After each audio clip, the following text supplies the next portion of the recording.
ada dua persoalan status tentang perempuan, istri yang menaati suami. Kemudian yang kedua tentang hukum salat berjamaah bagi perempuan, khususnya di masjid, seperti pertanyaan yang telah disampaikan.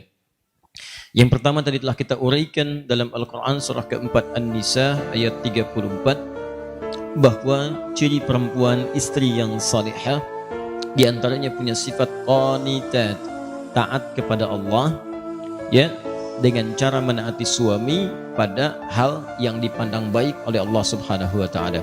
Maka jika ini terjadi, disebutkan kemudian dalam hadis-hadis sahih, disebutkan oleh Imam Ahmad dalam kitabnya bagian pertama halaman 191, juga dalam sahih Ibnu Hibban nomor hadis 1296, ya, disampaikan kemudian idza shallatil mar'atu salataha, ya, idza shallatil mar'atu salataha. Di riwayat lain idza shallatil mar'atu khamsaha wa shamat shamaha wa hafizat farjaha wa ata'at zawjaha qila laha yaumal qiyamati. Di riwayat lain tanpa yaumal qiyamah, qila laha udkhulil jannata min haitsu syi'ti.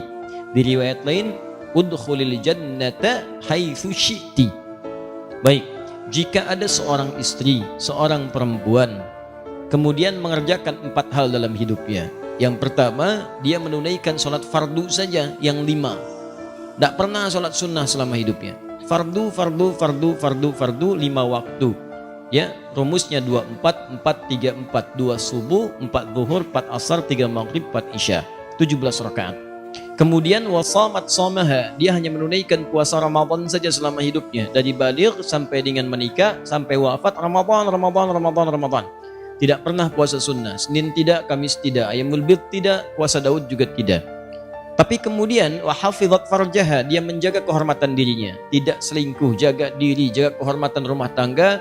Kemudian wa ata'at zaujaha, ini yang istimewa, dia menaati suaminya, taat pada suaminya pada segala hal yang baik-baik. Yang tadi saya sampaikan, diminta berjilbab, jilbab, minta ta'lim, minta baca Quran, minta belajar, dia belajar. Nah, jika ada yang seperti ini, walaupun cukup fardu salatnya saja, puasanya wajib saja, tapi dia menjaga kehormatan dirinya, kemudian dia taat pada suaminya pada yang baik-baik, qila laha yaumal qiyamati udkhulil jannata haitsu syi'ti. Maka di hari kiamat nanti dalam hisab, Allah langsung menyampaikan kepadanya, kamu udah cepat masuk surga saja dari pintu mana saja yang kamu inginkan. Cepat masuk surga dari pintu mana saja yang kamu inginkan. Itu diantara ganjarannya. Maka kalimat ini menunjukkan, kata para ulama, betapa agungnya kemudian ketaatan kepada Allah melalui taat pada suami itu. Sampai-sampai dalam riwayat Abu Daud nomor hadis 2140, itu Nabi SAW pernah menyampaikan, lau kuntu amiran an yasjuda, jika aku diperbolehkan oleh Allah memerintahkan untuk bersujud di antara manusia sebagai penghormatan, bukan ibadah, kepada manusia lainnya, maka aku akan perintahkan seorang istri untuk sujud kepada suaminya. Penghormatan. Ya, ingat, sujud penghormatan, bukan penghambaan. Kenapa demikian? Ini pentingnya seorang suami bagi laki-laki. Nanti edisi lain kita bahas, kalau ada pertanyaan tentang pentingnya istri bagi suami, kita bahas juga. Karena pertanyaannya terkait dengan suami. Bapak ibu sekalian, khususnya para akhwat, para istri, para ibu, bertakwalah kepada Allah. Suami itu tugasnya berat. Berat sekali. Karena dia setelah akad diucapkan, disebut dengan mitsaqan ghalidha, perjanjian yang tidak mudah, itu langsung menanggung tugas 2 orang tua istri sekaligus. Langsung ditanggung itu. Coba Anda bayangkan, bapak perempuan ini biasa memberikan nafkah, merawatnya, melindunginya. Ya, melindungi, ada sesuatu yang mengganggu, lindungi. Kurang sesuatu, penuhi kebutuhan. Kurang apapun, penuhi, disayang. Dari mulai bangun sampai tidur, ditungguin, dirawat. Ketika akan diucapkan, ini berpindah kemudian kepada suami. Ya, semua makna ini disebut dengan qawwam namanya.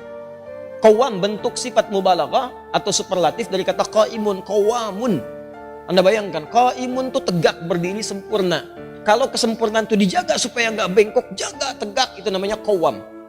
Gimana supaya tugas bapak tadi dijaga sempurna supaya nggak turun? Perhatian jaga.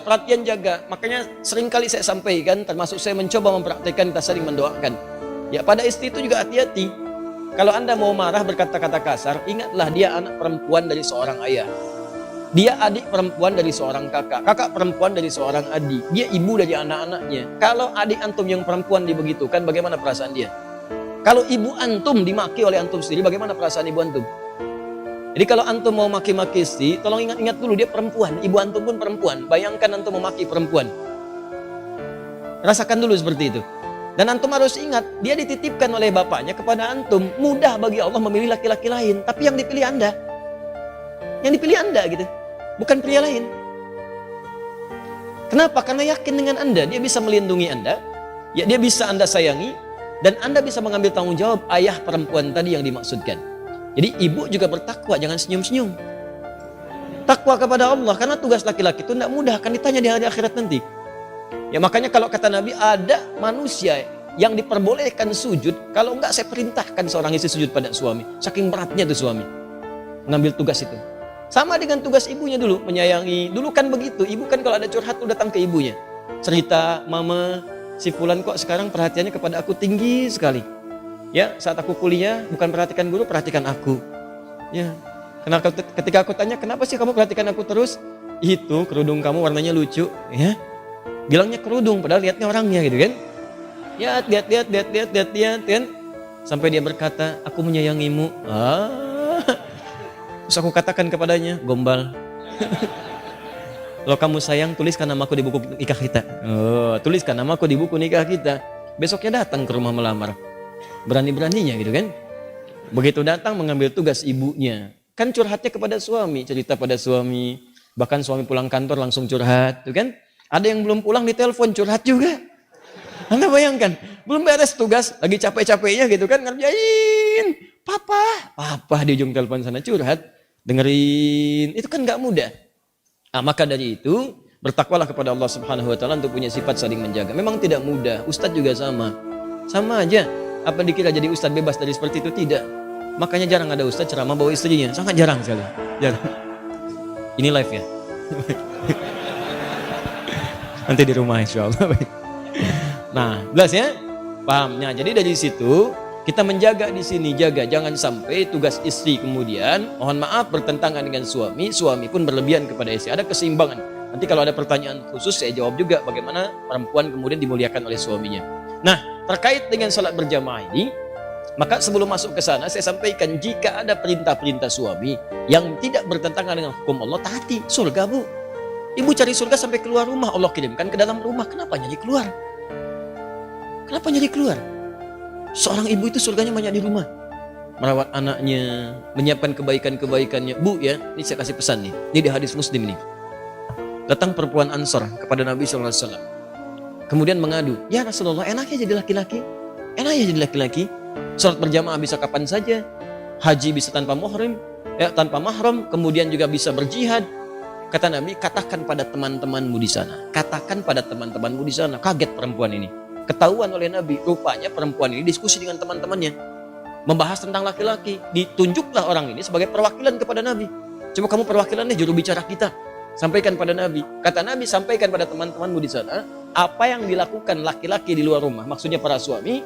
Jika istrinya ridha dan membantu menyiapkannya bima makna. Maka dia mendapatkan pahala yang sama dengan suaminya tanpa dikurangi sedikit pun. Anda bayangkan. Suami umrah. Uang hanya cukup untuk satu orang, dipilih suami berangkat, istri ridha, disiapkan perbekalannya. Pak, doakan kita di sana ya, supaya keluarga bisa berangkat. Ini perlengkapan Bapak semuanya, berangkat sempurna, Anda ridha di rumah. Begitu Anda siapkan, jaga rumah tangga, jaga anak-anak, itu suami berhasil umrahnya, diterima oleh Allah. Maka istri pun mendapatkan pahala yang sama tanpa dikurangi sedikit. Kurang apa lagi coba? Ibu pilih mana? Kerja belum dapat gaji, atau enggak kerja dapat gaji?